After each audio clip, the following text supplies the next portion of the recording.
7 से 9 नवंबर जयपुर बनेगा बौद्धिक महाकुंभ की भूमि। जयपुर डायलॉग्स 2025 में एक मंच पर आएंगे वे सभी योद्धा, इतिहासकार, चिंतक, रणनीतिकार और धर्म रक्षक जिनकी आवाज़ है भारत की आत्मा। विष्णु शंकर जैन, गौरव आर्य, नीरज अत्री, आनंद रंगनाथन, भाऊ तोरसेकर, सुशांत सिन्हा और बहुत सारे आपके पसंदीदा वक्ता जिनसे आप इस कार्यक्रम में भेंट कर सकते हैं। आप भी इस अनोखे उत्सव का हिस्सा बने, रजिस्टर करें और उपस्थित रहें। और यदि आप इस आंदोलन को और शक्तिशाली बनाना चाहते हैं तो हमारे क्राउड फंड में दान दें। QR स्कैन करके आप हमें योगदान दे सकते हैं। रजिस्ट्रेशन लिंक नीचे दिया हुआ है।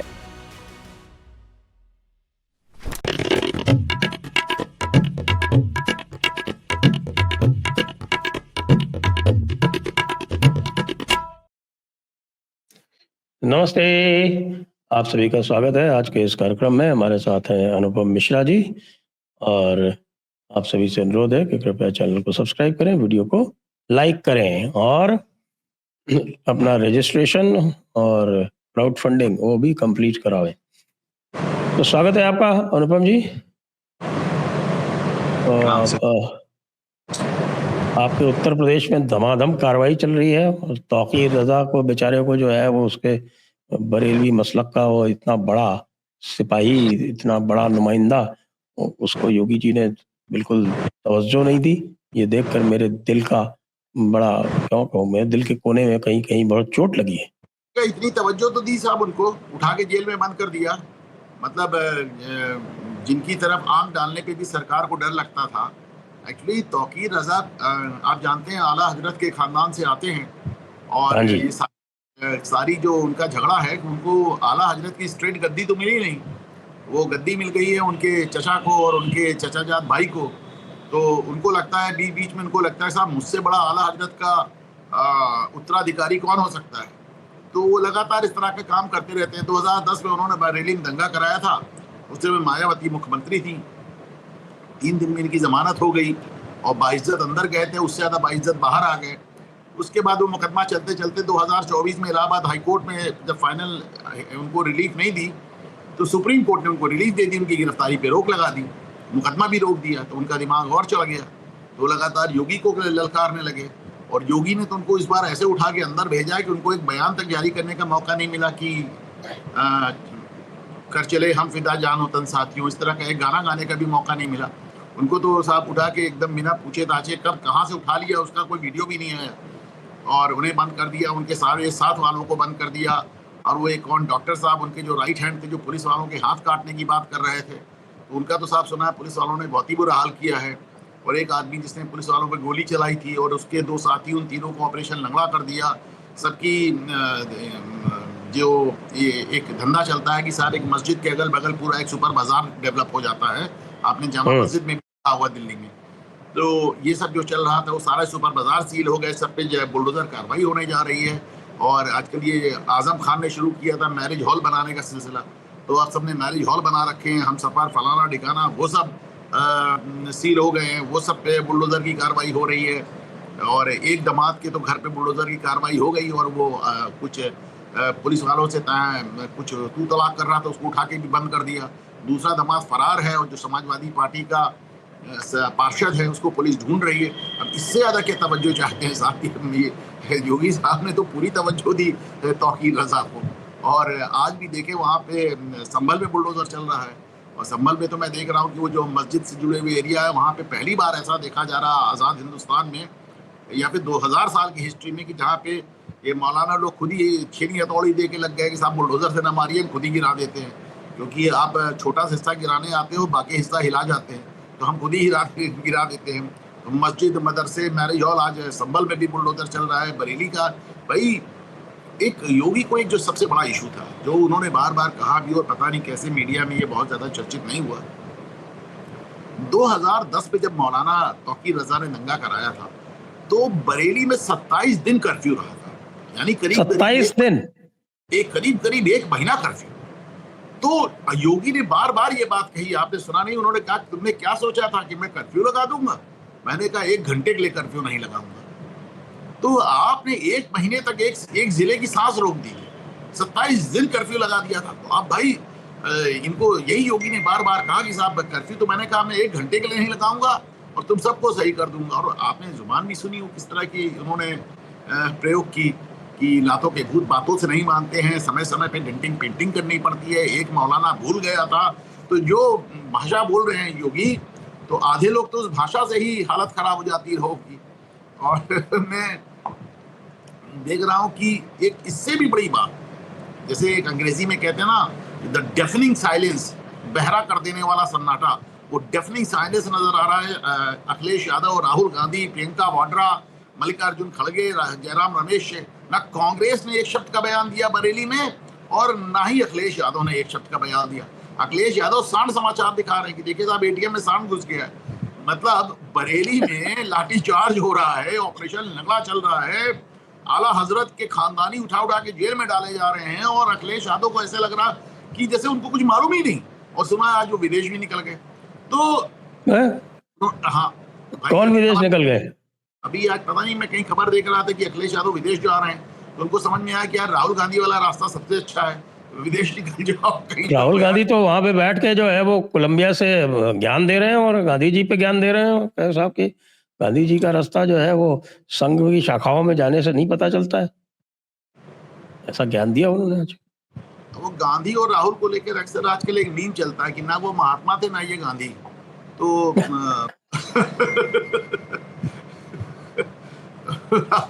राहुल गांधी साउथ अमेरिका गए हैं तो पता चला कि दुनिया भर के डीप स्टेट का इस समय वहां जमावड़ा है। और आपने देखा वहां पे भी जेन-ज़ी प्रोटेस्ट शुरू हो गया है, साउथ अमेरिका में भी। और कोलंबिया वो क्यों जाते हैं, ये तो वो जो बांग्लादेशी पत्रकार है जो वो लगातार बताता रहता है, तो कहता है साहब इनकी ड्रग कार्टेल से संबंध है और उनकी लड़की से इनका विवाह है, क्या क्या बताते रहते हैं शोएब मियां। अब इसको क्या बताया? हाँ वो तो है, वो क्या नाम है उसका, वेरोनिका। हाँ वेरोनिका, उसको लेके कुछ तो बताते रहते हैं शोएब राहुल साहब। कहते हैं वो स्पेनिश है, कोलंबियन नहीं है। हाँ कोलंबिया वाले तो स्पेनिश ही है ना, मेन ओरिजिन तो उनका स्पेनिश ही है। स्पेनिश मूल के लोग तो पूरे साउथ अमेरिका में फैले हैं, बल्कि नॉर्थ अमेरिका में भी है। ब्राजील पोर्चुगीज है और बाकी पूरा साउथ अमेरिका जो है और सेंट्रल अमेरिका वो स्पेनिश है। वो क्या है कि पोप हुजूर ने उसका बंटवारा किया था, उसमें ब्राजील पोर्चुगल को दिया था। वो उनके पास वो पूरा था ना, वो सब जैसे इंडिया को भी उन्होंने बांट के दिया था, वो अंग्रेजों के हक में दिया था। फ्रेंच लड़ाई करते रहते थे तो फिर वो बीच में आए थे साहब। तो ये क्या है कि ये आपने डॉक्ट्रिन ऑफ डिस्कवरी सुना है कि नहीं?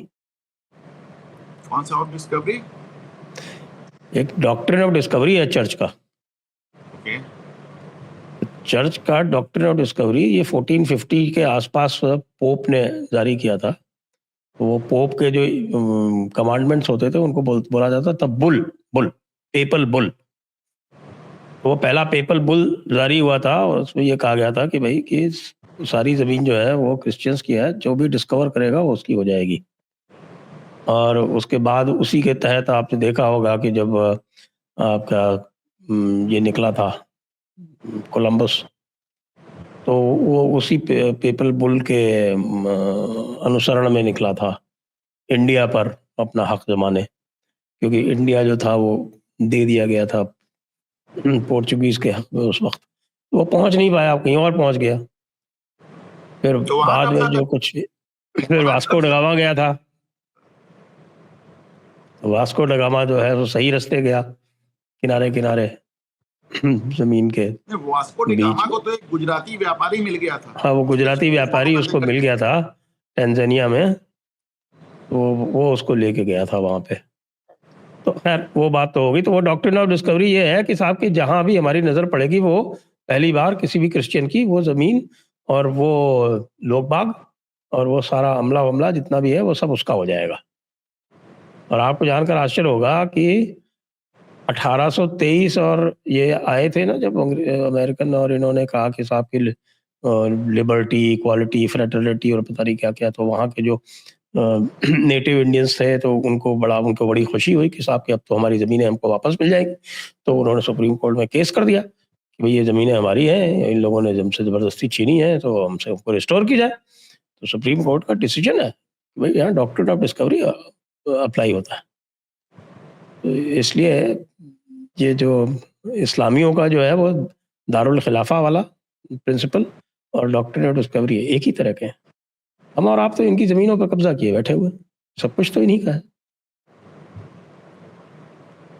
बढ़िया है। अब पूरे यूरोप पे इस्लाम कब्जा कर रहा है, बड़ी डंके की चोट पे कर रहा है, अमेरिका पे कर रहा है, इंग्लैंड पे कर रहा है, यूरोप पे कर रहा है।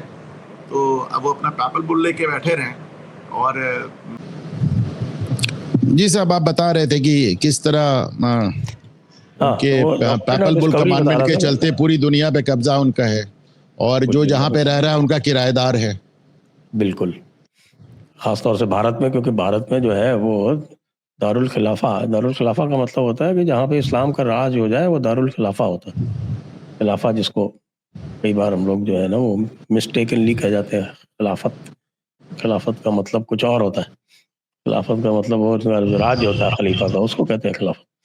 तो साहब ये यहाँ पर खलीफा का राज रहा हुआ है, तो ये दारुल खिलाफा है भारत, इसलिए उनका एक स्वाभाविक और सहज अधिकार है भारत पर।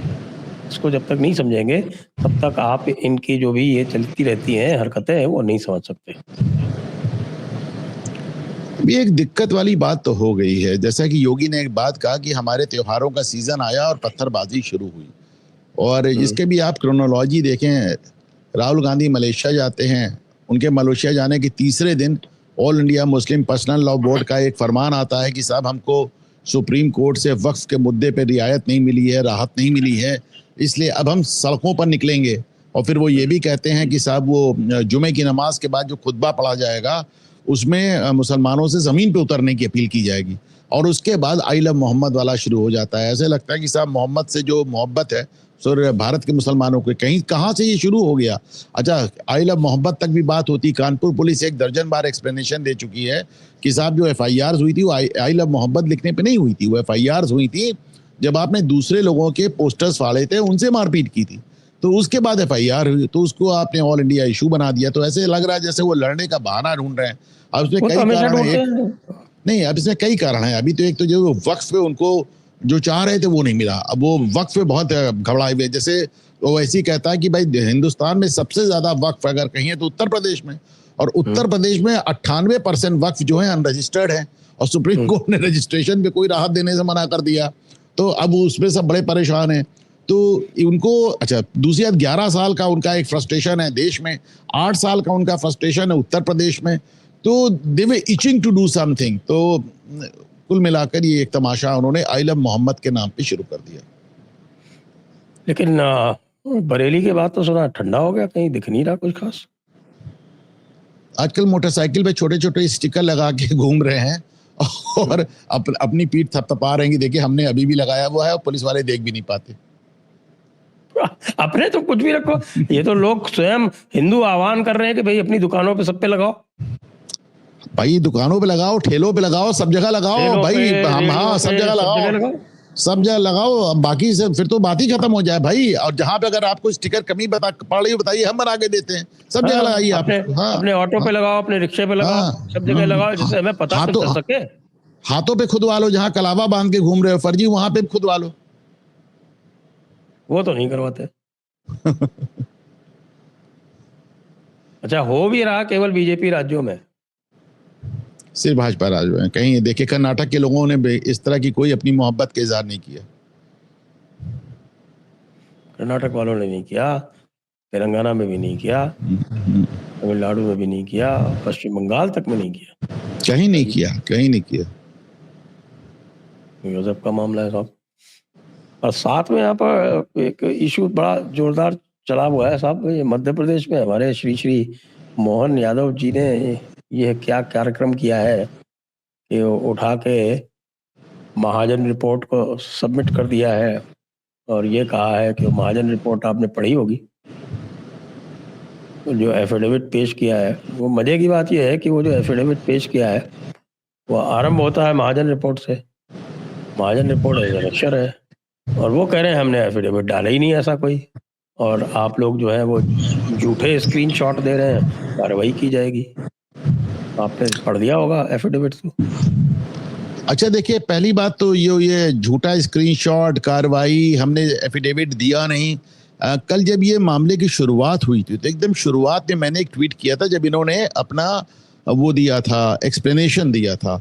तो इन्होंने जो एक्सप्लेनेशन दिया था, मैं उसको आपको पढ़ के सुनाऊं। मैंने उसे ट्वीट किया था कि एक्सप्लेनेशन में जो पॉइंट नंबर, मैंने उसको हाँ, रिट्वीट भी किया था। आपने किया था। मैंने कहा जो पॉइंट नंबर 4 है, 5 है, 6 है, उसमें वो स्वयं स्वीकार रहे हैं कि उन्होंने एफिडेविट दिए, खुद स्वीकार कर रहे हैं कि हमने ये देखिए, अब मैं आपको पढ़ के सुना रहा हूँ। ये के 4 नंबर में ये कहते हैं कि प्रथम दृष्टया ये ज्ञात हुआ है कि वस्तुतः उल्लेखित सामग्री यानी रामजी महाजन कमीशन रिपोर्ट मध्य प्रदेश राज्य पिछड़ा वर्ग आयोग अध्यक्ष श्री रामजी महाजन द्वारा प्रस्तुत अंतिम प्रतिवेदन का हिस्सा है। उक्त आयोग का गठन वगैरह वगैरह हुआ था। अब उच्चतम न्यायालय में आपने खुद कह रहे हैं हमने दाखिल किया है। उसके बाद आप ये भी कह रहे हैं कि हमारी जो फाइंडिंग है, हमारा जो असर्शन है, हमारा जो दावा है कि पिछड़ों का आरक्षण बढ़ना चाहिए, वो रामजी महाजन रिपोर्ट पर बेस्ड नहीं है। तो मैंने उनसे कहा, जब आप खुद ही कह रहे हो कि आपके दावे में रामजी महाजन रिपोर्ट का कोई रोल नहीं है, तो उसको वापस ले लो भाई, उसको वापस ले लो एफिडेविट। और तुम्हारे लिए एफिडेविट वापस लेना कौन बड़ी बात है। अभी Madhya Pradesh public service commission ने सुप्रीम कोर्ट में एफिडेविट डाल दिया था आरक्षण के खिलाफ, उसके बाद माफी मांग के वापस ले लिया और कहा कि अब हम फेवर में डाल रहे हैं। तो तुम तो पहले भी कर चुके हो भाई। तुमको तो सिर्फ अपने जो तुमने एफिडेविट दिया उसका एक एनेक्जर हटाना है, उस एनेक्जर को हटा लो। बड़ी बात है कि कल से आज तक इतने बवाल में आप धमकी दे रहे हैं, आप दुनिया की बातें कर रहे हैं, पर आप उस एफिडेविट के उस हिस्से को वापस लेने को तैयार नहीं है। और आप देखें, मैंने इसको ये भी कहा, मैंने कल तो अपने चैनल पे ये बात कही, हमने कहा जिस तरह की बातें कर रहे हैं मोहन यादव, मतलब पिछली बार जब ये कमलनाथ आए थे सत्ता में तो कोई ऐसे नहीं आए थे ना, और इस बार भी आप कोई बहुत ज्यादा आप दोनों के बीचों में वोट्स का अंतर नहीं है, जरा से स्विंग में तो बाजी पलट जाएगी। लेकिन इनको बात समझ में नहीं आ रही। और मेरा मानना है कि जिस तरह ये आरक्षण और डंके की चोट पे पिछड़ा वर्ग जिस तरह के वो बयान दे रहे हैं और जिस तरह की वो धमकियां दे रहे हैं, तो मेरा तो कहना है कि जो मुलायम सिंह यादव ने उत्तर प्रदेश का, लालू यादव ने बिहार का किया, मोहन यादव वो मध्य प्रदेश का हाल कर देंगे। एक बात वो भाई, मैंने माना कि रामजी महाजन कमीशन जो है वो कांग्रेस सरकार ने बनाया, 80 में बनाया, 83 दिसंबर में रिपोर्ट आई। मैं ये भी मानने को तैयार हूं कि हाई कोर्ट में इसको कमलनाथ की सरकार ने लगाया था, पर सुप्रीम कोर्ट में तो तुमने लगाया। और even after it is being pointed out, इसके बावजूद कि आपको पॉइंट आउट किया जा रहा है, आप झूठ बोल रहे हैं, धमकी दे रहे हैं, पर वो हिस्सा वापस लेने को तैयार नहीं है। आपको तो एफिडेविट भी वापस नहीं लेना है, आपको सिर्फ और वो अपना एनेक्जर वापस लेना है और एफिडेविट को थोड़ा सा शोधित कर देना है। अगर आप कहते हैं कि आपका जो दावा है 27% ओबीसी आरक्षण का, वो रामजी महाजन रिपोर्ट पे, ये इन्होंने खुद कहा है कि वो रामजी महाजन रिपोर्ट पे बेस्ड नहीं है, तो भाई उसका उल्लेख हटा दो, बात खत्म। इतनी सी बात क्यों नहीं हो सकती? अगर वो आधारित नहीं है तो एफिडेविट का आरंभ उसी से क्यों करते हैं? और तो भाई क्या, और साहब इस पे ये भी लिखा है, उसमें एक जगह पे मैंने पॉइंट आउट किया, उसका स्क्रीनशॉट भी लगाया कि साहब की ये महान कार्य हुआ, स्टेट ने महान कार्य 2019 में किया कि जब इसको बढ़ाकर और 27% कर दिया। इसको ये महान कार्य बता रहे हैं कांग्रेस सरकार का, और कांग्रेस सरकार के महान कार्य से अपने आप को प्रतिबद्ध बता रहे हैं। तो मुझे लगता है कि मोहन यादव का वाकई भाई वो अभी भी डंके की चोट जैसे शब्दों का प्रयोग कर, वो अभी भी डंके की चोट जैसे शब्दों का प्रयोग कर रहे हैं ना। देखिए कल से तो नहीं कर रहे, नहीं कल से नहीं कर रहे हैं, कल से नहीं। अच्छा, दूसरी बात देखिए दूसरी बात जो मुझे खराब लगी कि देखिए जो सबसे बुरी बात हुई, ओबीसी महासभा ने ये कहा कि साहब हमारे जो वकील होंगे स्टेट गवर्नमेंट के, वो सिर्फ पिछड़े होंगे, सवर्ण नहीं होंगे। आपने उनकी ये मांग भी मान ली, मतलब कल को वो कह देंगे जज भी सवर्ण नहीं चाहिए, आप वो भी मानेंगे। और कल को मध्य प्रदेश के सवर्ण खड़े होकर कहने लगे कि हमको मोहन यादव स्वीकार नहीं, हमको एक सवर्ण मुख्यमंत्री चाहिए, तब आप क्या करेंगे? दूसरी बात, आपने कहा आप ही बता दीजिए, पिछड़ा महासंघ ही बता दे कि वकील कौन हो, और उन्होंने डीएमके का एक सांसद ले आया जाके, पी विल्सन जो जिसके पास वो डीएमके और वो पार्टी और वो सांसद जो दिन रात हिंदुत्व को गाली देते रहते हैं, सनातन को गाली देते हैं, आपने उनकी चॉइस भी मान ली और पी विल्सन को वकील कर लिया। ये क्या हो रहा है भाई? ये क्या हो रहा है? वो पी विल्सन वो आदमी है जिसने उदयनिधि स्टालिन ने जो सनातन को कोड़ और मिटाने की धमकी दी थी, उसने ही उदयनिधि स्टालिन का बचाव किया था सुप्रीम कोर्ट में। वो दिन रात आदमी सनातन को गाली देता है, उसको आपने अपना वकील बना लिया। अच्छा, ओबीसी महासभा आपको बताएगी कि वकील पिछड़ा होना है, ओबीसी महासभा आपको बताएगी कि वकील डीएमके का सांसद होना है, तो भाई फिर ओबीसी महासभा को ही शासन चलाने दो ना। मोहन यादव क्या कर रहे हैं वहां पे? हाँ, नहीं, मैं तो कह रहा हूँ कि साहब ये कह दो कि साहब की ये सरकार जो है बीजेपी की नहीं है, ओबीसी महासभा की है, मामला खत्म। उसके बाद फिर जिस तरह से निपटना होगा उस तरह से निपटेंगे। मोहन यादव, देखिए इसमें ठीक है, दो राय नहीं है कि जब से प्रधानमंत्री नरेंद्र मोदी की सरकार आई है, प्रधानमंत्री ने चूंकि जो पार्टी पहले ब्राह्मण बनियों की पार्टी कहलाती थी उसको निकाल के उसका वोट बेस काफी विस्तार किया है, ओबीसी के बीच में फैलाया है, दलितों को भी जोड़ा, ये सारी बातें सही हैं। परंतु इसमें भी दो राय नहीं है कि ये भी सही है कि इसमें नरेंद्र मोदी का बहुत ज्यादा बैकिंग रही है, लेकिन इसमें भी दो राय नहीं कि अभी कल से आज तक जो कुछ हुआ है वो सीधे सीधे मुख्यमंत्री मोहन यादव की मिसहैंडलिंग है, उनकी टैक्टलेसनेस है। बेवकूफी कह सकते हैं, स्टूपिडिटी कह सकते हैं। कुछ एरोगेंस भी है हमको लगता है। भाई अब जो है वो लोग बाग, देखिए सीधी सी बात, मैं तो ये सीधी सी बात कहता हूँ, बहुत स्पष्ट बात ये है कि मोहन यादव कोई अपनी हिकमत से, अपनी काबिलियत से तो मुख्यमंत्री बने नहीं है। वो तो नॉमिनेटेड मुख्यमंत्री हैं, कृपा पर हैं, ग्रेस पर है। मोदी और शाह की ग्रेस पर मुख्यमंत्री बने हुए हैं। अचानक उनको क्या शौक चल रहा गया कि वो स्वयं जो है वो ओबीसी के महामना बनने चले गए। रघुवर दास वाली बीमारी आ गई क्या उनको? नहीं, बीमारी वाली बात नहीं, जैसा कि आप खुद पॉइंट आउट करते हैं कि मध्य प्रदेश में यादवों की संख्या केवल 1 या 2% है। ऐसे में वो अपना ओबीसी ब्रॉड बेस, मतलब ओबीसी चैंपियन बनना चाहते हैं। अभी ओबीसी चैंपियन बनने की जो जिद है ये आज से नहीं, विश्वनाथ प्रताप सिंह के जमाने से चली आ रही। वीपी सिंह को ओबीसी चैंपियन बनना था, अर्जुन सिंह को ओबीसी चैंपियन बनना था, दिग्विजय को ओबीसी चैंपियन बनना था, कल्याण सिंह ने भी पहले, जैसे एक बार मैंने, कल्याण सिंह पहले हमारे अक्सर आया करते थे, एक बार मैंने उनसे कहा, उनको बुरा लग गया। मैंने कहा साहब आप तो मध्यम वर्ग के सबसे बड़े हीरो हुआ करते थे, आपने भी अपने आप को ओबीसी चैंपियन बनाने का कोशिश करने लगे आप तो। और अभी अब मोदी भी तो ओबीसी चैंपियन बने हुए हैं, मोहन भाई यादव भी। चूंकि मध्य प्रदेश में यादवों की संख्या इतनी कम है, 1 या 2%, आप ही ने मुझे बताया था, तो उसके चलते वो एक ब्रॉडर ओबीसी बेस बनाना चाह रहे हैं। क्या कर लेंगे ब्रॉडर ओबीसी बेस बना के? उनको लगता है शिवराज सिंह चौहान हो जाएंगे। शिवराज सिंह चौहान की इतनी एक्सेप्टेबिलिटी रही, और वो एक बार चुनाव 2-4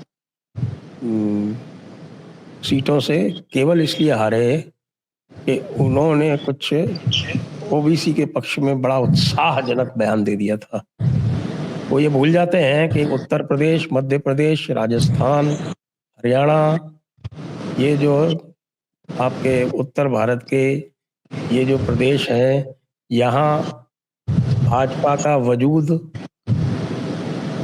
सवर्णों के बिना समाप्त हो जाएगा।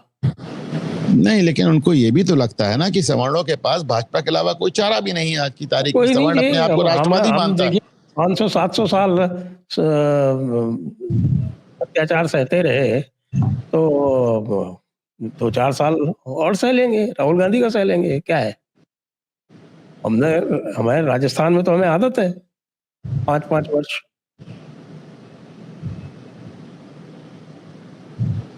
फिर वो बटेंगे तो कटेगा, तो क्या हुआ।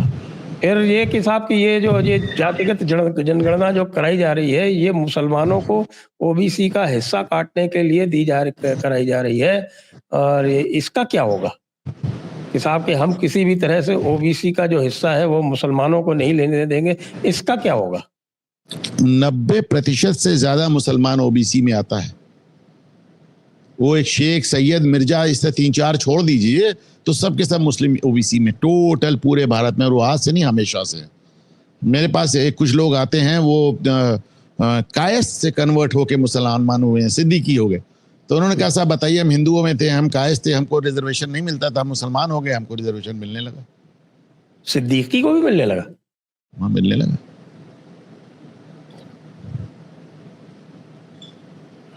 तो ये जो महान कार्य जो कर रही है भारतीय जनता पार्टी, इसके बारे में आपके 2 शब्द।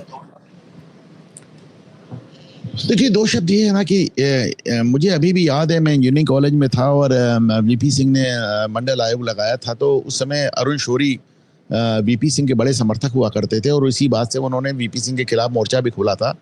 तो अरुण शौरी ने एक आर्टिकल लिखा था उसपे, उन्होंने कहा था ये बोतल से एक ऐसा जिन्न निकला है जो एक बहुत लंबे समय तक वापस नहीं जाएगा। और ये बात सच है कि उन्होंने कहा था कि सामान्य तौर पे जब कोई आग लगाई जाती है, I still remember his article, मुझे उनके 2 आर्टिकल आज भी याद है। एक वो जब उनको देवी लाल ने धमकी दिया था, तो उन्होंने फ्रंट पेज पे छापा था और मुझे तब अभी तक उसकी हेडिंग याद है कि डिप्टी पीएम साहब बात करेंगे, और उसमें उन्होंने माँ और बहन की गालियाँ लिख दी थी। उन्होंने कहा था कि लिखने से पहले मुझे कई बार मैंने अपने आप से पूछा कि क्या ऐसा लिखना उचित होगा, पर मुझे लगा कि भारत के लोगों को ये जानने का हक है कि उनके उप प्रधानमंत्री किस भाषा का प्रयोग करते हैं। और दूसरा आर्टिकल मुझे वीपी सिंह के बारे में उनका याद है, अभी तक उस ज़माने में हम लोग अरुण शौरी को बहुत फॉलो करते थे। तो अरुण शौरी ने लिखा कि साहब सामान्य तौर पे जब कोई आग लगाई जाती तो समय के साथ मध्यम होती जाती है, बुझती जाती है। मंडल आयोग की एक आग ऐसी है जो समय के साथ और भड़केगी और बड़ी ज्वाला बनेगी। और मैं समझता हूँ कि पिछले 30-35 साल में ये सबसे बड़ी भविष्यवाणी जो सच हुई। हाँ, लेकिन हम ये हमारे मोहनलाल यादव तो मंडल आयोग से एक कदम आगे महाजन आयोग को ले आए हैं, जिसमें महाजन आयोग में सीधे-सीधे भगवान एकदम राम को सही। बता दिया गया कि देखिए, भगवान बात राम यहाँ बड़े पे भारी जातिवादी थे। आरक्षण से आगे बढ़ गई, बात आरक्षण से आगे बढ़ गई। 73% आरक्षण से, हालांकि देखिए 73% भी नहीं है, उसमें 9% तो अभी लड़कियों का आरक्षण है, तो कुल मिलाकर वहां पे आरक्षण तो पहुंच जाएगा 80%। बहरहाल मेरा मतलब बात आरक्षण से आगे बढ़ गई। आप आरक्षण में जो कुछ कर रहे थे, उसके बाद भी समाना ठीक है, चाहते हैं ना चाहते हुए आपके साथ बना हुआ था। लेकिन जब आप आरक्षण का बेस ये राम और शंभूक जैसी बातें करना आपने शुरू कर दिया, तो मतलब जब राम ने रावण का वध किया, एक ब्राह्मण का वध किया तो ठीक है, लेकिन जब उसने अगर एक शूद्र का वध कर दिया तो फिर वो एक कास्ट कॉन्फ्लिक्ट बन गया।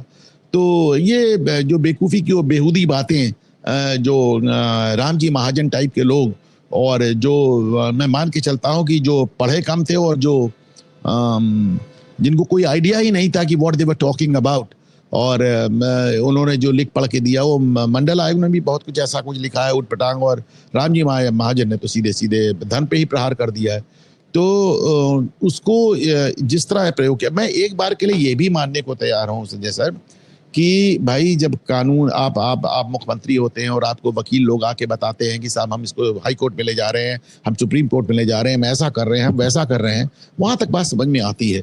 हम ये भी मानने को तैयार हैं कि आपने राम जी महाजन की रिपोर्ट या उसके विवादित हिस्से नहीं पढ़े होंगे, लेकिन now that it has been pointed out to you, ना अब जबकि आपको बता दिया गया है, तो अगर आप पब्लिक सर्विस कमीशन से एफिडेविट वापस करवा सकते हैं तो आप इस एफिडेविट को क्यों नहीं ठीक कर सकते? मेरी समझ के बाहर है, पहली बात। दूसरी बात, मोहन यादव का जो एक डेस्परेशन है ओबीसी चौधरी बनने का, वो एकदम साफ नजर आता है।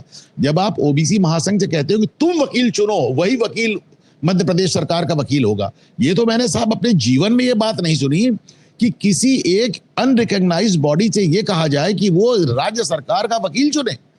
ये तो मैं आपने कभी देखा कभी इस तरह की बात? और वो भी जातिगत आधार पे चुने, और वो जाके डीएमके के पी विल्सन को चुन लेते हैं। Just imagine. तो ये जो मोहन यादव का एक डेस्परेशन है पिछड़ा चौधरी बनने का, पिछड़े वर्ग का चौधरी बनने का, उसमें वो इतना ज्यादा झुकते चले जा रहे हैं, इतना ज्यादा सरेंडर करते चले जा रहे हैं कि इसकी कीमत केवल भारतीय जनता पार्टी को केवल मध्य प्रदेश में नहीं, पूरे देश में चुकानी पड़ सकती। हो सकता है बिहार में चुकानी पड़ जाए, हो सकता है बिहार में चुकानी पड़ जाए, हो सकता है बिहार में जितना इवनली बैलेंस मामला है, दिस में बी द डिसाइडिंग कार्ड। क्योंकि प्रशांत किशोर ने ये कह दिया कि भाई देखो 85% रिजर्वेशन की बात जो है वो आरजेडी कर रही है, इंडिया अलायंस कर रहा है, और 85% रिजर्वेशन की बात जो है वो एनडीए कर रही है। मैं आपको गारंटी देता हूं कि मैं आरक्षण नहीं बढ़ने दूंगा, आप मेरी तरफ आइए। Prashant Kishor basically NOTA option है, लेकिन नोटा ऑप्शन में आपने देखा हर चुनाव के साथ नोटा वोट्स बढ़ते चले जा रहे हैं। ये भी एक बड़ी अजीब सी बात है। मैं अक्सर कहता हूं नोटा ऑप्शन प्रयोग कौन करता है? मैंने आज तक किसी कांग्रेसी को, किसी वामपंथी को, किसी सपाई को, किसी बसपाई को, किसी राष्ट्रीय जनता दल वाले को, किसी ममता के वोटर को नोटा ऑप्शन प्रयोग करते नहीं देखा। नोटा ऑप्शन प्रयोग जब भी करता है भाजपा का वोटर करता है, और भाजपा उसको मौके भी देती है। जी, तो अब बहुत सारे जो है वो भेष बदल के जो आजकल घुसे हुए हैं, प्रोफेसर दिलीप मंडल जैसे लोग, उनके बारे में क्या कहेंगे आप? वो तो कह रहे हैं कि साहब आपने जो है, आप जैसे ने और हमारे जैसे, मेरे जैसे लोगों ने पता नहीं कितने हजार वर्षों तक शोषण किया है। प्रोफेसर दिलीप मंडल वैसे जायसवाल है बताया जाता है। तो वो घुस गए, बन गए ओबीसी। ओबीसी से बड़ा, मैं तो ये कहता हूँ, डंके की चोट पे ये कहता हूँ कि ओबीसी से बड़ा फ्रॉड नहीं हुआ आज तक। ये फ्रॉड शुरू किया है एक जजमेंट ने, 7 जज जजमेंट NM टॉमस, जो लिखा था, कई सारे 7 जज बेंच थी और उसमें कम से कम 5 ऐसे थे जो घोर लेफ्टिस्ट इस्लामिस्ट थे। बता दूं कौन कौन थे? VR कृष्णा अय्यर, के मैथ्यू, MH बेग, मुर्तजा फजल अली, और कौन था उसमें? एक और लेफ्टिस्ट था उसमें। इन लोगों का ये जो लिखा हुआ, ये जो कि इंदिरा साहनी का बेसिस बना, that is the basis of Indira Sahni judgement. उसी में तो ये सारी जो पुराने जो आपके ये मिशनरी एट्रोसिटी लिटरेचर जो है वो सारा वो करके और उसको जस्टिफाई किया गया। वो जो है वो टेम्पलेट बन गई। अब लेफ्टिस्ट द्वारा लिखा हुआ, ऑथर किया हुआ उस जजमेंट को कैसे पलटिएगा बताइए? और वैसे भी इंदिरा साहनी का जजमेंट भी तो बार बार आप ब्रीच करते ही जा रहे हैं ना। और एक बात और समझ लीजिए कि भारतीय जनता पार्टी से में एक अखिल भारतीय पार्टी है। जब आप मराठाओं के सामने समर्पण करेंगे महाराष्ट्र में, तो आपको फिर देश के बाकी कोनों में भी समर्पण करना पड़ेगा। रही बात दिलीप मंडल की, तो दिलीप मंडल ने लिखा है, मैंने देखा है, उन्होंने कहा है और उन्होंने मुसलमानों पर प्रहार किया है। ये बड़ी अजीब सी बात है, जो भारत सरकार द्वारा एम्प्लॉयड है। उन्होंने ये लिखा है कि मुसलमानों में तो जाति प्रथा होती ही नहीं, तो मुसलमानों में तो ओबीसी होना ही नहीं चाहिए। तो भाई आइए अपनी सरकार को समझाइए, मुसलमानों को ओबीसी से निकाल दे। लेकिन अगर मुसलमानों में जाति प्रथा नहीं होती, इस्लाम इतना सद्भाव वाला, इतना जिसे कहना चाहिए एक ही सफ में खड़े हो गए वाला रिलीजन है, तो फिर अगर मुसलमानों में जाति प्रथा नहीं होती, तो मैं दिलीप मंडल से पूछना चाहूंगा कि फिर बौद्धों में भी कहाँ होती है साहब? फिर वो जो कन्वर्टेड बौद्ध हैं उनको भी रिजर्वेशन क्यों मिले? आपने अभी सुना ना वो हमारे जस्टिस गवई की माता जी ने क्या उद्गार व्यक्त किए? जस्टिस गवई की माता जी से मैं सिर्फ एक सवाल आज आपके चैनल के माध्यम से पूछना चाह रहा हूं, और ये सवाल मैं पिछले कई साल से सबसे पूछ चुका हूं, मुझे आज तक इसका जवाब नहीं मिला। जस्टिस गवई की माता जी जब अम्बेडकर की बात करती हैं तो उसी रो में सम्राट अशोक की और गौतम बुद्ध की भी बात करती हैं। मैं पूछना चाहता हूं, ये जो नव बौद्ध हैं, इनका तथागत बौद्ध से या सम्राट अशोक से क्या लेना देना है? भाई जो गौतम बुद्ध थे वो तो बोधिसत्व की बात करते थे, वो तो पुनर्जन्म की बात करते थे। जो उन्होंने 4 आर्य सत्य, जो 4 नोबल ट्रुथ उन्होंने निकाले थे, अंबेडकर ने सबसे पहले उन 4 आर्य सत्यों को खारिज किया। उन्होंने बोधिसत्व की अवधारणा को अंधविश्वास बता के खारिज किया। उन्होंने तो जो गौतम बुद्ध ने कहा सब कुछ गौतम, उन्होंने इनफैक्ट सो मच सब कि बाद में अंबेडकर के बुद्धिज्म को बाकायदा एक नवयान माना, यानी जैसे मतलब नवयान न्यू बुद्धिज्म माना गया। और हकीकत यह है कि BR अम्बेडकर अपने बुद्धिज्म के खुद ही प्रॉफिट हैं, खुद ही उसके मुखिया हैं, खुद ही उसके गौतम बुद्ध हैं। BR अम्बेडकर के बुद्धिज्म का गौतम बुद्ध के बुद्धिज्म से और सम्राट अशोक के बुद्धिज्म से कुछ भी लेना देना नहीं है, एक सूत बराबर भी लेना देना नहीं। बिल्कुल 100%। तो ये लोग जब अंबेडकर को, बुद्ध को और अशोक को एक सांस में बोलते हैं, जो मेरी बात एकदम समझ के बाहर हो जाती है, मैं यही कह सकता हूं कि साहब आपने पढ़ाई नहीं। लेकिन जो उनको बुला रहे हैं वो क्यों बुला रहे हैं? उनको किस तरह का वैलिडेशन चाहिए? क्या दिखाना चाहते हैं? कौन सी वैलिडेशन से मुझको याद आ गया कि जस्टिस गवई के पिताजी को भी बुलाया गया था, हेडगेवार के रहते बुलाया गया था। उसकी फोटो आजकल बड़ी वायरल है। उनके पिताजी को भी एक फंक्शन में चीफ गेस्ट के तौर पे बुलाया गया था और वो आए भी थे, उन्होंने भाषण भी दिया था। अब उनकी माताजी कह रही मैं जाती भी थी वहां पे, डॉक्टर अंबेडकर की बात कहती। अच्छा, इन सब के बीच में एक वीडियो और वायरल है साहब, जिसमें जस्टिस गवई आपको वो कौन सा मंदिर है वहां बैठ के रुद्राभिषेक करते हैं, अपनी मन्नत बैद्यनाथ धाम में रुद्राभिषेक करते नजर आ रहे हैं। तो मतलब ये सारी मीठी गोलियां अंबेडकर की आपको उन्हीं लोग को देने के लिए। तो कुल मिलाकर ये जो न्यू बुद्धिज्म है, जो नव बौद्ध हैं, और ये भी अपने आप में आप अभी कह रहे थे ना कि ओबीसी सबसे बड़ा फ्रॉड हुआ है, मैं थोड़ा सा डिसएग्री कर रहा हूं। इसी की टक्कर का अगर कोई फ्रॉड हुआ है तो ये न्यू बुद्धिज्म और नव बौद्ध वाला है। मतलब आप देखें, जिंदगी भर अंबेडकर कहते रहे अपनी मृत्यु के 40 दिन पहले वो बौद्ध हुए। काशीराम जिंदगी भर कहते रहे मैं बौद्ध हो जाऊंगा, मर के चले गए पर बौद्ध नहीं हुए। मायावती आज तक बौद्ध नहीं हुई। चंद्रशेखर रावण आज तक बौद्ध नहीं हुए। किसी ने हिंदू धर्म नहीं छोड़ा। और बात करते हैं गौतम बुद्ध की, वो गौतम बुद्ध जिनके बुद्धिज्म से अंबेडकर के बुद्धिज्म का सूत बराबर कुछ लेना देना नहीं है। अंबेडकर अपने बुद्धिज्म के, नियो बुद्धिज्म के खुद ही प्रॉफिट हैं, खुद ही उसके खलीफा हैं, खुद ही उसके रसूल हैं, खुद ही उसके पोप हैं, उन्हीं ने पैदा किया है ये धर्म, खुद ही उसके जीसस हैं।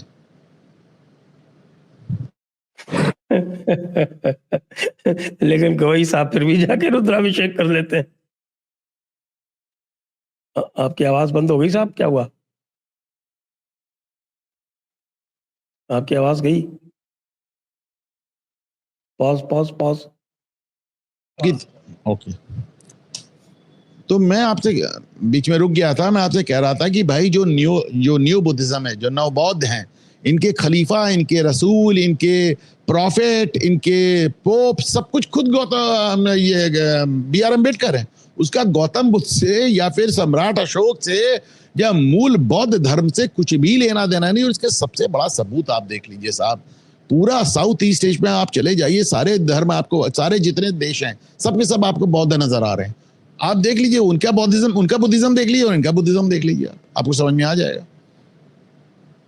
भाई इनकी वही 22 प्रतिज्ञाओं से बना हुआ एक बुद्धिज्म है जो अम्बेडकर ने इनको वो कस्में खिलाई। आप और बात करते हैं। आजकल तो ये भी कहा गया कि डॉक्टर अम्बेडकर जो थे वो स्वतंत्रता सेनानी थे। वो कितने बड़े स्वतंत्रता सेनानी थे आप भी जानते हैं, हम भी जानते हैं। 35 साल में इस किताब का आज तक तोड़ नहीं आया, कोई रिबटल नहीं आया। मैं बड़े बड़े दलित चिंतकों से मैंने बात की, इतने बड़े चिंतक है, तो इस किताब का एक रिबटल तो लिखो भाई। एक रिबटल नहीं आया इस किताब का, नॉट इवन वन। जबकि 1946 में डॉक्टर अंबेडकर द्वारा अंग्रेजों को प्रार्थना करना है कि साहब देश छोड़कर मत जाइए, देश छोड़कर मत जाइए, इस पे हुकूमत करते रहिए। हमने आपको यहाँ पर बनाया है सम्राट, हमारी वजह से आप भारत पे हैं। हम आपके बिल्कुल जिसको कहते हैं भक्त, आपके परम भक्त हम ही हैं। और तो और मुस्लिम लीग के साथ भी पींगे बढ़ाई थी। जो इंटरिम सरकार बनी थी उसमें आपके जो जोगेंद्रनाथ मंडल थे लॉ मिनिस्टर, जोगेंद्रनाथ को मिसलीड, वो मुस्लिम लीग के कोटे से थे। और उनकी पार्टी क्या थी? Schedule caste federation. उसके अध्यक्ष कौन थे? डॉक्टर अंबेडकर। और जो वो हुआ था, क्या नाम है, 1946 में डायरेक्ट एक्शन डे, उसको भी तो इसका समर्थन प्राप्त था। शेड्यूल कास्ट फेडरेशन का समर्थन प्राप्त। Schedule caste federation doctor Ambedkar के नेतृत्व में उसने डायरेक्ट एक्शन डे का समर्थन किया, जिसमें हजारों लोग मारे गए और उसमें से मैक्सिमम दलित मारे गए। अरे तो भाई अभी भी पाकिस्तान में कौन मर रहे हैं? दलित ही तो मर रहे हैं, वहां बाकी सब तो भाग खड़े हुए। और मतलब दलित कन्वर्ट हो रहे हैं पंजाब में। दिक्कत है साहब सनातन से। इसीलिए जैसे तो मैं खड़गे साहब के लिए मैंने कहा था ये बात, बाद में मुख्यमंत्री ने भी ये बात कही। हमने कहा खड़गे साहब के खानदान को उनकी आंखों के सामने मुस्लिमों ने जिंदा जला दिया। उनको इतनी चोट पहुंची कि उन्होंने हिंदू धर्म से बैर मान लिया। अच्छा, और बताएं, आपको जब चुनाव हो रहा था कॉन्स्टिट्यूएंट असेंबली का, तो कॉन्स्टिट्यूएंट असेंबली में कांग्रेस ने स्पेस नहीं दे रही थी, किसी भी तरह से डॉक्टर अंबेडकर को स्वीकार करने के लिए तैयार नहीं थी। तो डॉक्टर अंबेडकर ने मुस्लिम लीग से हाथ मिलाया और बंगाल से इलेक्ट होकर आ गए। भाई उनकी जिन्ना के साथ ढेर सारे पिक्चर्स हैं। उन्होंने ये किया कि साहब कि मैं इंडिपेंडेंट रहूंगा, आप मेरे को बाहर से सपोर्ट कर दो, जिससे ये ना हो कि साहब कि मैं मुस्लिम लीग की तरफ से हूँ। लेकिन मुस्लिम लीग की तरफ से शेड्यूल कास्ट फेडरेशन ने नॉमिनेट किया जोगेंद्रनाथ मंडल को लॉ मिनिस्टर बनने के लिए। तो साहब मुस्लिम लीग के साथ भी डॉक्टर अंबेडकर जो है वो सिद्ध रूप से थे, आपके इसके साथ भी थे, क्या बोलते हैं, अंग्रेजों के साथ भी थे। बाद में स्वतंत्रता सेनानी बन गए और आपके संविधान निर्माता बन गए। क्या कर सकते हैं। और ये जो छोटे छोटे एक अंबेडकर स्कूल गांव पे हमारे यहाँ चल रहे हैं, इन पे रोक नहीं लगाई गई।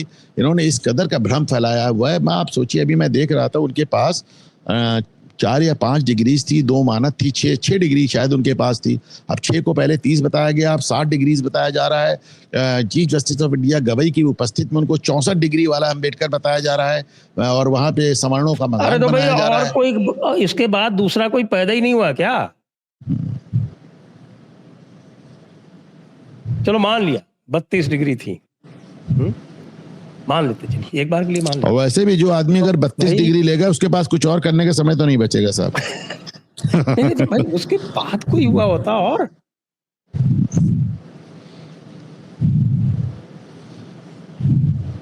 आइए बिहार में चलते हैं थोड़ा। SIR कंप्लीट हो गया, आगे क्या?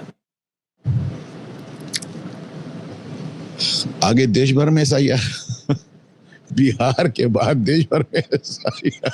लेकिन मुझे कोई बहुत अधिक दिल्ली विरोध का नहीं तो दिख रहा है उसको- कांग्रेस की तरफ से। उस जो फाइनल आंकड़े आए हैं उसका ना कोई उसके ऊपर जो है वो अपनी दुंदुभी बजा रहे हैं कि देखिए हमने जो है वो 65 को कम करके 47 करवा दिया। अब उसमें जो फाइनल आंकड़े आए हैं उसमें देखा यह गया है कि हिंदू और मुसलमान दोनों के नाम अपनी अपनी जनसंख्या के अनुपात में डिलीट हुए। 80 और 20 के करीब करीब 80 और 20 के अनुपात में डिलीट हुए हैं। अंतर सिर्फ इतना है कि जो अब जो नाम डिलीट हुए हैं उसके 3 कारण बताए जा रहे हैं। एक आदमी मृत हो गया, एक आदमी ट्रांसफर हो गया और तीसरा आदमी के 2 जगह नाम था। इन्हीं 3 कारणों से नाम डिलीट हुए हैं और कोई चौथा कारण है नहीं। अब लेकिन तो उसमें भी कारण है 3 लाख लोगों को इन्होंने बाद में नोटिस दिया था नाम हटाए जाने के लिए। इलेक्शन कमीशन की तरफ से 3 लाख लोगों को सिटीजन न होने के कारण नोटिस दिया गया था।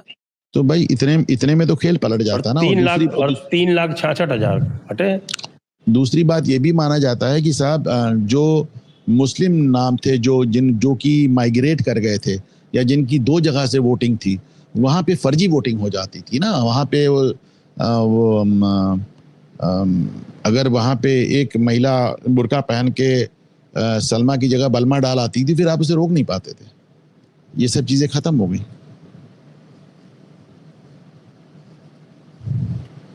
मुख्य प्रॉब्लम तो यही है ना, वो कह रहे हैं कि साहब की डुप्लीकेट क्यों हटा रहे हो, मरे हुए को क्यों हटा रहे हो, मरे हुए का सबका हिसाब होता है, उसकी जगह पे दूसरे लोग वोट डाल आते हैं। अब तो थोड़ा EVM हो गई है, अब CCTV एक साउथ इंडियन है। राजदीप सरदेसाई के इंटरव्यू में देख रहा था, वो साउथ इंडियन एक रिटायर्ड चीफ इलेक्शन कमिश्नर थे क्या, गोपाला स्वामी। वो कह रहे थे कि 2 महीने पहले क्यों कराया, तो उन्होंने कहा 2 ही महीने पहले होता ही है। उत्तर प्रदेश में 2 महीने पहले हमने 58 लाख वोट काटे थे। 58 लाख वोट काटे थे 2007 में और मायावती जीती थी। पूर्ण बहुमत मिला था पहली बार मायावती को। 58 लाख वोट हमने उत्तर प्रदेश में काटे थे चुनाव के 2 महीने पहले। तब कहां थे आप? इनको कुछ मालूम ही नहीं भाई। आप देखिए जो चीजें रेगुलरली होती थी उनको इन लोगों ने इतना। एक बात तो राहुल गांधी की ये तो बढ़िया है कि उसने जो रूटीन की चीजें थी, जो एकदम सही चीजें थी, उनको भी विवाद उस पर खड़ा कर दिया।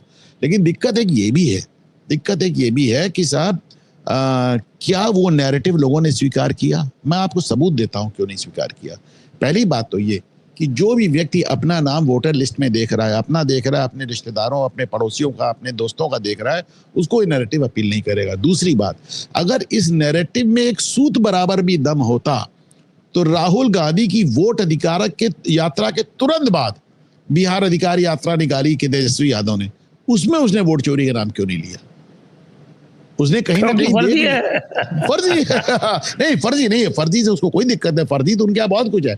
दिक्कत उसको ये है कि उसने देख लिया कि राहुल गांधी की यात्रा में इस नारे को ट्रैक्शन नहीं मिला। ट्रैक्शन नहीं मिला तो उसने कहा कि भाई हमको अपने इसमें यात्रा में इसका नाम लेने कोई मतलब नहीं।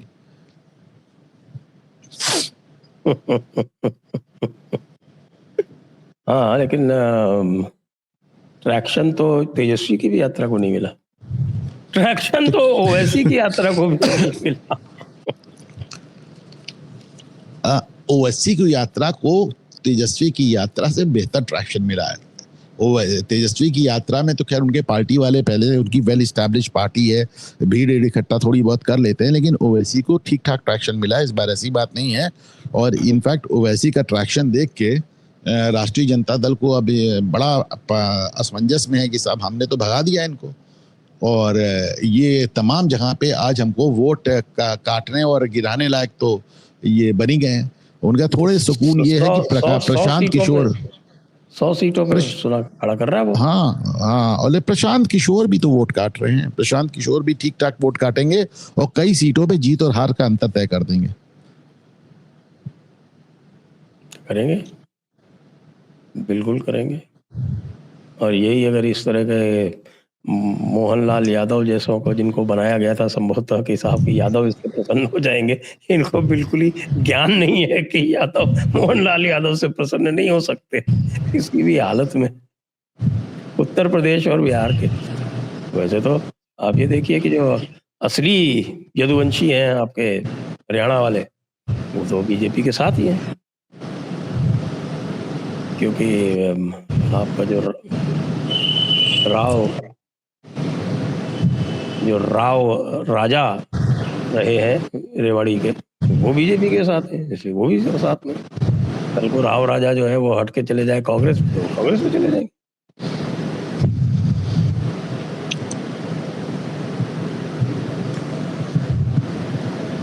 इनके दादाजी ने, जो राव इंद्रजीत सिंह हैं, राव बलबीर सिंह, उन्होंने पूरा आंदोलन चलाया था कि हम शूद्र नहीं हैं, वो तो यादव हैं, हम यदुवंशी हैं, हम कृष्ण के वंशज हैं, हमको ये शूद्र में से हटाया जाए। अच्छा, ये भी तो आपके इतना लंबा, कईयों ने किया था ना, तो 1931 के बाद वो कास्ट का कॉलम इसी वजह से ब्रिटिश ने हटाया था। अच्छा, ये भी एक इतना लंबा एक मिसकंसेप्शन चला गया। मैं किसी को अच्छा बुरा गलत सही नहीं कह रहा हूँ, मैं सिर्फ इतना कह रहा हूँ कि चीज़ों को साफ होना चाहिए। चंद्रवंशी क्षत्रियों का यदुवंशियों से वो ऐसा कोई लेन देन नहीं है। ये जो अपने आप को कृष्णवंशी बताते हैं, उसका कोई मतलब, आप देखें, कुंती जो है पांडवों की बुआ थी, कृष्ण की बुआ थी, और कुंती जो है चंद्रवंशी क्षत्रिय, महाराजा उग्रसेन से लेकर और पांडव तक सब चंद्रवंशी क्षत्रिय थे। तो उनका कृष्ण से कुछ लेना, कृष्ण चूंकि वृंदावन में रहे और गोप परिवार में रहे, तो ये बात ठीक है, उनका वो एक कनेक्शन है, कृष्ण है, यादव है, सकेती, लेकिन वो कहीं से भी यदुवंशी नहीं थे। कौन? भगवान कृष्ण, वो तो चंद्रवंशी क्षत्रिय थे। वो अरे उग्रसेन तो सीधे सीधे यदुवंशी हैं। वो देखिए, वो जो यदुवंशी क्षत्रियों की बात हो रही है, उसको ये जो अहीर जाति से गलत जोड़ा जा रहा है भाई। वो उनको आप आज की तारीख में अहीर, जिनको पहले अबीर मथुरा का जो राजवंश था वो तो कंस, उग्रसेन, ये तो सारे के सारे जो है इनकी जीनियोलॉजी दी हुई है ना, मेरी किताब में दी हुई है। हाँ, नहीं, राजा यदु, लेकिन लेकिन लेकिन लेकिन उनसे उनसे उनसे ये कैसे जोड़ रहे हैं, उनसे यादव कैसे जोड़ रहे हैं? नहीं तो नंद भी तो उनके भाइयों में ही से थे, नंद भी उनके कृपया उठाएं कृष्ण गोपेश्वर, उसमें जीनियोलॉजी दी हुई है, देख ले। आपकी किताब है। देखिए ना भाई, इसीलिए तो कहते हैं ना बार बार कि साहब की ये जो पूरा का पूरा जो वर्ण का जो स्वर्ण संस्कार है वो कर्मों से था। शिशुपाल हुआ का लड़का था ना, हाँ, शिशुपाल कृष्ण की बुआ का लड़का था। उसने सीधे सीधे कृष्ण को ये कहा कि तू ग्वाला है, क्यों? कि तेरे कर्म ग्वाले के, मैं क्षत्रिय हूं, मैं क्षत्रिय हूं, कर्म प्रधान विश्व करी राखा। तो जो ये बोलते हैं ना कि साहब की वर्ण कर्म से होते हैं, गीता में है कि चातुर्वर्ण्यम मया सृष्टम गुण कर्म विभागशः, जिसका श्री राम जी महाजन ने कुछ और ही अर्थ निकाला है। पढ़ा आपने राम जी महाजन की रिपोर्ट में? मैं राम जी महाजन रिपोर्ट नहीं पढ़ी, लेकिन मैं उसका विवादित हिस्सा पढ़ा है मैंने। शिशुपाल वध के जो पूरी कथा है महाभारत ओरिजिनल से पढ़ लीजिए, नहीं तो शिशुपाल वध पे तो पता नहीं कितने काव्य लिखे गए हैं, कितने आपके गद्य हैं, कितने लेख हैं। शिशुपाल वध कोई छोटी मोटी घटना थोड़ी थी। उसी प्रकार है जैसे राम ने रावण का संहार किया। रावण जो था वो ब्राह्मण होते हुए भी वो ब्राह्मण नहीं था, राक्षस था। क्यों? अपने कर्मों से। इसलिए सभी उसके वध का उत्सव मनाते हैं। दैट रिमाइंड्स मी, कल तमिलनाडु में भगवान राम के पुतले जलाए गए। अब तो पेरियार हो गए ना लोगों के आराध्य। हमारे आरएसएस वाले भी पेरियार की तारीफ कर रहे हैं आजकल, हमने सुना। इसमें भी है आपके ये जो नहीं, रामजी महाजन कमीशन रिपोर्ट में पेरियार की बहुत चर्चा है। आरएसएस वाले पेरियार की चर्चा कर रहे हैं, वो जो मैंने नहीं सुना। आपको टेक्स्ट भेजा है ना, वो मेन जो एफिडेविट का जो टेक्स्ट है उसमें भी है ना। मैं ओके, मतलब apart from the report. Apart from the report, मैं तो रिपोर्ट इनका तो ये डिफेंस है कि साहब की रिपोर्ट तो हमने कॉग्निजेंस ही नहीं लिया, इसीलिए तो मैंने आपको टेक्स्ट भेजा है। How much of that affidavit, the text of the affidavit relies on the Mahajan report. Periyar का तो मुझे याद पड़ता है, एक बार प्रधानमंत्री नरेंद्र मोदी ने भी ट्वीट किया था और उस पर हंगामा हुआ था, तो वो डिलीट भी हो गया था। मुझे याद पड़ता है कि शायद वो प्रधानमंत्री मोदी का इकलौता ट्वीट था जो डिलीट हुआ। बात पे मैं नेहरू से सहमत हूँ, जो उसने पेरियार के बारे में कहा था कि द मैन पागल lunatic is a lunatic is fit for mental asylum. हाँ, इसे कहा पागल खाने बंद करना चाहिए, पागल खाने बंद करना चाहिए। एक नंबर का दुष्चरित्र, दुष्ट, और पूरी तरह से भगवान राम होते तो इसका भी वध। भाई मैं तो बार बार कहता हूँ, देखिए किस तरह नैरेटिव बन जाते हैं।